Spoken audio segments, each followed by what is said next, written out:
ওর দাঁতে আঁকেলটাতে লিপস্টিক লেগে যায়। হাই এভরিওয়ান, চলে এসেছি শ্যুটের দিনের একটা আপডেট নিয়ে। তবে শ্যুট সাধারণত সবাই সেই সব দিনেই করে যেই দিনগুলো তারা একদম ফ্রিভাবে শ্যুটটা করতে পারে, বাট আমার কপালে এতটাও সুখ কোনো দিন থাকে না।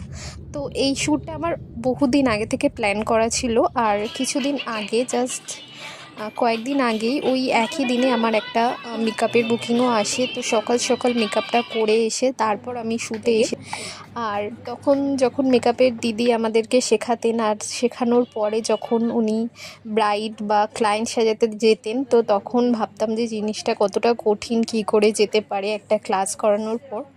বাট এখন যখন নিজে কাজটা করছি, বেশ অন্যরকম এক্সপিরিয়েন্স হচ্ছে। অনেকটাই চাপ থাকে বলতে গেলে, তারপরেও একটা আলাদা শান্তি, যেহেতু এটা আমাদের সকলের পছন্দের কাজ, যারা আমরা এই মেকআপটাকে ভালোবাসি, যারা মেকআপ আর্টিস্ট।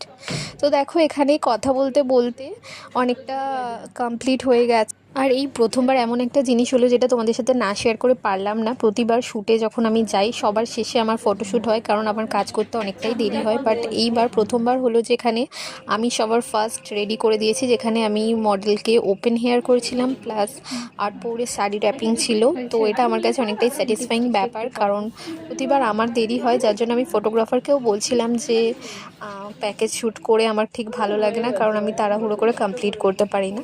বাট সেখানে আমি সবার আগে করেছি, সেটা আমার কাছে অনেক অনেক বড় ব্যাপার। তো তোমরা কিন্তু দেখে জানাও যে লুকটা কেমন হয়েছে, আর যারা যারা ফুল মেকআপের ভিডিও দেখতে চাও তারা কমেন্ট করতে পারো।